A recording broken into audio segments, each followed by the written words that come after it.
Hello everyone and welcome to episode 92 of Random Thoughts. Today we want to talk about injuries as opportunities. Yeah, and the idea of mental toughness, building resilience. Setbacks aren't always just setbacks. Yeah, I think every difficulty you have is an opportunity to develop, whether it's an emotional, physical, whatever the difficulty you encounter in life. It's actually an opportunity to develop your own skill set and be better at dealing with that particular thing, but also just stuff in general. Yeah, it's actually, I just remembered in an earlier episode we talked about the idea of what doesn't kill you makes you stronger, and how we talked about how it's ridiculous. Yeah. In some senses though, while an injury may make you physically weaker, like for example losing your arms is certainly a disadvantage for a lot of things. Yeah. The mental, not recommending that. Often what they talk about with that quote though, what doesn't kill you makes you stronger, they're talking about mental toughness. Yeah. And resilience and stick-to-itness and grit and things like that. Yeah. Because if you want to create a mentally weak person, give them everything they want all the time. Say yes to everything. Make it easy. Help them with all their troubles. Yeah. And then the first time they hit a tiny little speed bump in life, it's a catastrophe because the speed bump seems like a mountain because it's the highest difficulty I've ever faced. Yeah. Yeah. And so I think it's really sad when people get injuries, and you want to do everything you can to prevent that. And we devote a fair bit of our life to injury reduction. You can never do injury prevention. Like you can do everything perfectly and stuff is still going to happen. We had an example over the weekend. One of our favorite athletes of all time, one of the hardest workers you've ever seen, who's battled back. Whose stick-to-itness is like second to none. Level. Yeah. And this is an athlete who did her first ACL a long time ago, and then had a very troubled path back from that one because the operation didn't go great and had to have a revision. And a revision, for those that don't know, a revision is where they have to go in and do the operation all over again. So it sounds really, it's just a revision, but no, it's like the operation didn't work. Repeat is maybe a better word than a repeat surgery is better than revision. I know revision sounds so light. It's like giving it a proofread. It's like as though they go and they just go, that looks good. No, it's a whole thing. I missed a knot or whatever. A redo. Yeah. A repeat. Yeah. Anyway, had to have all this rehab, and it was lots of speed bumps. Lots of, and a few decent size hills and mountains. Yeah, it was tough. And then on the weekend, playing, and someone stood on her foot, and I think someone else collided with the knee, pushed it. Which is perfect proof and evidence of the fact that you can't prevent 100% of injuries, because the beauty of sport is the randomness and the chaos. Yeah. That's what makes team sports and ball sports so awesome to watch, is that chaos and the agility and the change direction and stuff like that. But sometimes things go wrong, you get caught, you get knocked in the wrong direction. So I was devastated when I got the news of the injury. I was less devastated when I then heard the mechanism. It was like, all right, well, it wasn't like her body failed. It was just wrong place, wrong time. But anyway, those things are all opportunities to then to put the work in. And then in another facet of your life, when you are facing a difficulty, you've now got a benchmark. You've got like, oh, well, I got through that injury. I can get through this family bereavement. I can get through whatever it might be in your life. Hard exam period, missing out on something at school, being fired, whatever it might be. Whatever it might be, because you've faced adversity and you've not crumbled. So I think there's a strong psychological benefit in being exposed to some difficulties. I've never had a serious injury because ACL is about as bad as it gets. Yep. That is a horrible, career changing. Athletes do come back bigger and better, but it takes a serious amount of willpower to do that. I've never had any serious injuries. Have you? Or what's the toughest thing you've ever had to deal with? Or the thing that's, because you're a pretty mentally tough person.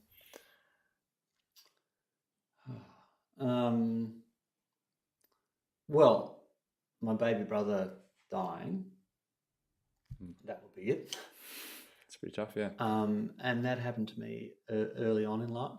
I was in year 12, and I think that probably set the benchmark. Yeah, that's a pretty tough benchmark, yeah. You know, and there was that, and watching my family cope with that, and not just continue to live, but continue to thrive, was a really powerful early example for a boy in his formative years, I think. I got hit by a car as well. Just a couple of things. So, wow, okay. I got hit by a car. I was riding home. I was in year 11, and I was riding home from school, and it was in Campbell on Prospect Hill Road, and there's a really steep hill as you're in Campbell. You're going up to opposite Strathcona, the private girls' school. Steep hill, and I've just kind of crested the hill at a bit of speed, and then a guy has done a right-hand turn straight through me. Wow. And hit my front right handlebar so hard that the handlebar was like torn like a piece of paper. Like stripped, wow. Yeah, like it just ripped. And I hit he hit me, and I flew over the bonnet to the other side of the ground, and I hit the ground head first, temple first, right here. And the most force-absorbing part of your body. The temple. Nice. But I was wearing a helmet. Yeah. And it saved my life because the section of the helmet where my temple was, it was actually completely crushed and totally saved my life. Did its job. And look, the guy that hit me, he was an 82-year-old man who was just driving home from the hospital where his wife had just died. So he was out of it, obviously, and not paying attention and so forth. And that was, so I had a knee injury, which really bothered me for a long time after, because I kind of hit head first and I smacked my knee into the ground pretty hard. And that interrupted my basketball, and it was just a bit of a thing. So I guess those two things were reasonably. I was so lucky. That was the other thing too. So I had this terrifying thing, but I was actually pretty fine because I wore a helmet, and because he just happened. Like if he'd come out of the hospital a second earlier, that right fender of his car would have pulverized my right knee. Yeah, into the bike. Yeah. You know, like I just happened to get the right angle where he just hit the bike and I flew off. Yeah, so that flying off and landing on your helmet is actually great. So from pretty serious injury, from a continuum of the worst possible scenarios, dying from that injury. Yeah.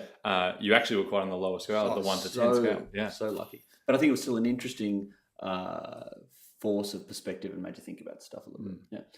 So a couple of things like that, and they're two great stories that put injury setbacks and maybe other sporting setbacks, like being cut from a team or not making a selection or whatever it might be, puts those things in context. When you think about the larger degree of life setbacks that can give you, or life's challenges. Yeah.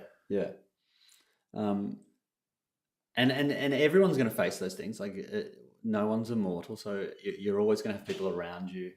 And you don't. And also, I don't think you don't want to avoid those things, because the lows make the highs so much better. Yeah, and that's, like death defines life. Life's meaningless. If there is no death, then life's just this thing, ongoing thing. Yeah. Got a little deep. Very deep. Shake it out. Shake it out, everyone. Sorry about that. Let's get back to sports. But I think that like what I want for my kids is I love the phrase. There's two ways of parenting. You can prepare the path for your child. So when I think of that, I think of someone running along ahead of their child, smoothing out the cutting road, off the bushes and like raking the gravel so it's dead even, so that it's really easy. Or you can prepare your child for the path, and so that's teaching them about how to handle things. That's actually putting a little bit of adversity, being okay with it being some little dose of adversity, so that they're building up an ability to withstand it. And coming full circle, the beautiful thing is sport provides that. Sport's great for that. Sport's an awesome position where you can invest a lot of time and effort into a thing, and it might still not go your way. Yeah, and it's just sort of the way the dice rolls. Got to carry on. There's an awesome podcast, the Bob Metcalfe on the Tim Ferriss show. Yeah, I'll link to that. The guy that invented Ethernet, genius guy, awesome podcast, well worth a listen. And he was a very competitive tennis player in his younger days, and he was talking about how, unlike a lot of players, he wouldn't smash his racket. Like if things would go badly for him, he just learnt that self-control. And then that self-control that he'd developed within sport was immensely beneficial in his business life, because he didn't smash his racket when things didn't go well in business life as well. So I think that's really interesting. So I think injuries are an opportunity to become accelerate your development as a person. And also there are opportunity to actually physically, you can come back better than you were from an injury. I think that's the big thing. It's a chance to hit the reset button a little bit. Yeah. Best example ever, we had a young athlete, 15 years of age, had a really nasty break. It was basketball, but he was playing soccer at school and had a nasty break to his tibia. And snapping a tibia, that can mean that can be a long road back, and it's rare that you're going to come back, as good. But what we got 6 full months of off season with him, and he attacked the gym with some real intensity, and one of the best blends of intensity and consistency I've ever seen in my life. Came back and we did athletic testing, and he won agility and equaled. I'm going to shout out Nick Gallagher, was the guy. He won agility and equaled Paddy Mills' AIS record. He won vertical and beat Dexter Kearns-Drew, who's got crazy hops. Yeah. And I think he either won or came second in speed over 20 meters. And it was like, whoa, this kid's so quick. And he's come off the back of a broken leg. Because he got an off season, we got a chance to really train him hard, really develop him. So to me, that's the opportunity. Every time someone gets injured, like someone rolls an ankle, I say, well, it's a bug you've rolled your ankle, but we can now go hell for leather on your upper body training because you're not going to be tired for 3 weeks. We can you can come back from the rolled ankle with a 10% upper body strength improvement, so you can shove people better in your sport. Yeah. If you have a hamstring injury, one of our favorite ones, Joe, who's had like 17 hammy injuries or whatever, his thing was, well, I'll finally stop doing that and I'll get really, really strong and hopefully make that not happen in the future. It might happen again. Yeah. Can't control everything, but you can lower the risks. You can lower the risks, and you can. And the best thing is that you can say, I think you can say to yourself, you can have a what if-less existence. I gave it everything. Because what if is the worst. If only, probably more. If only I'd put a little bit more work in. If only I'd. Whereas if you can just go, well, did my best, then you can be quite zen about whatever happens because you just know you followed your process. Yeah. So I think maybe that's what adversity teaches you too, is to follow process. You just go, well, I'm here. I may as well just follow the process and get it done. And if I'm going to follow the process, I may as well make an effort to enjoy it. Yeah, I think that ties into the next thing I was going to steer us towards is need some steering. Sorry. No, this is good stuff. Your mindset when it comes to your injury. So you can be injured, and you've got every right to be mad and frustrated and disappointed and whatever. But the sooner you can rebound and go, okay, well, this has happened. You can't change the past. You can't go backwards and not land that way or not run in that certain position or not show up for that training session. You can't go back and not run into that guy's car. Yeah. But you're in complete control of how you feel and how you react to it afterwards. Yeah. So damn ACL, whatever it might be, you can then go, okay, well, this has happened. Yeah. Can't undo it. So let's look at surgery. Let's look at making sure the swelling is down. Let's get the best chance of getting a good result from that. Then let's go, okay, what's the first stage of rehab? Well, strength, range of motion, blah, blah, blah. And you can attack all those little things, and because when it comes to rehabs, returns, whatever it might be, it's always the little things. Yeah, it's the little details. It's the minutiae. It's the attention to that microscopic detail that's so important. So, but that very first thing, you're right, is that ability to that understanding that you can control you can't control what happened to you. So this is a Viktor Frankl thing. So Viktor Frankl was an amazing thinker. He basically came with a sort of therapy called logotherapy.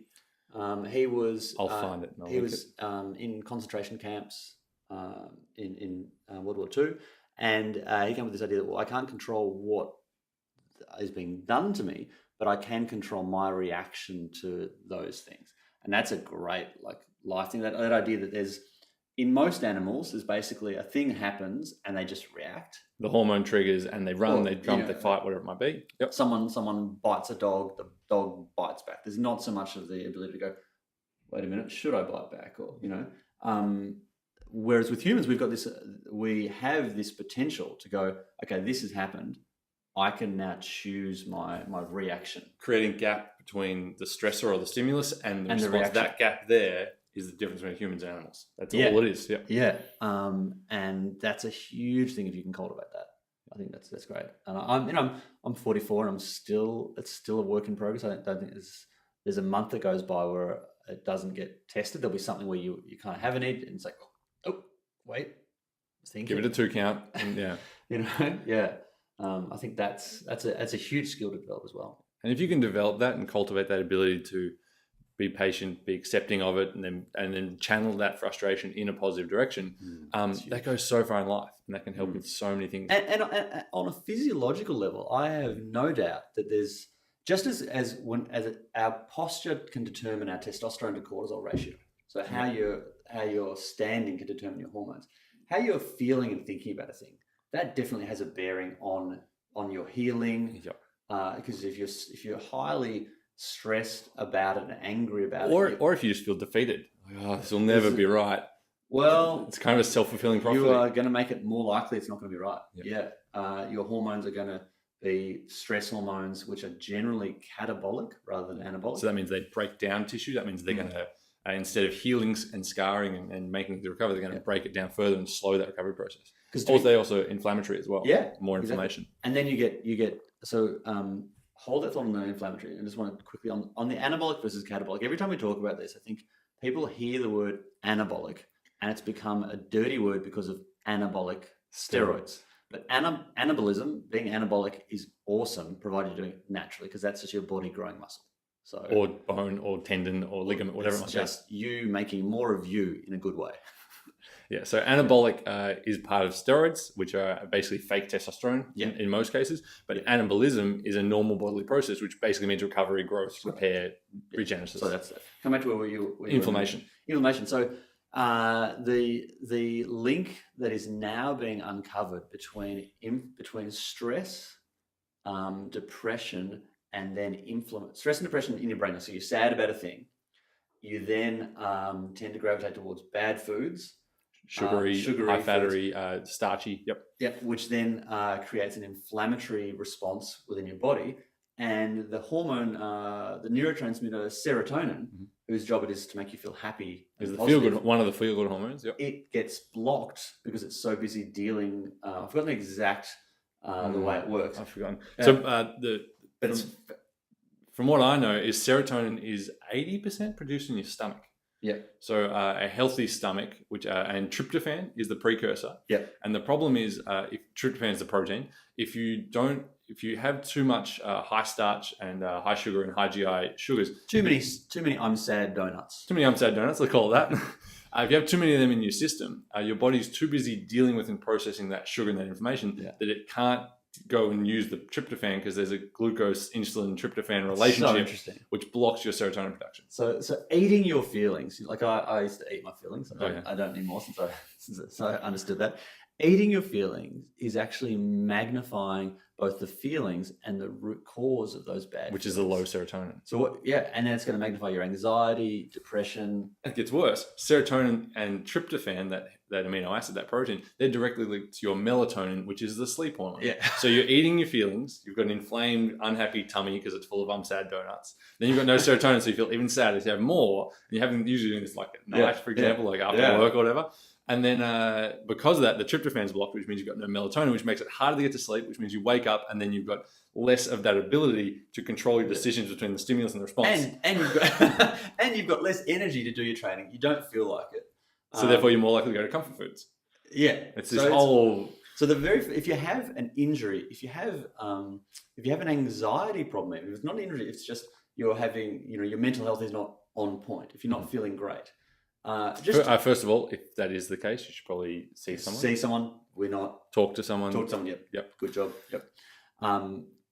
But in addition to that, you actually want to do the opposite of what you think you want to do.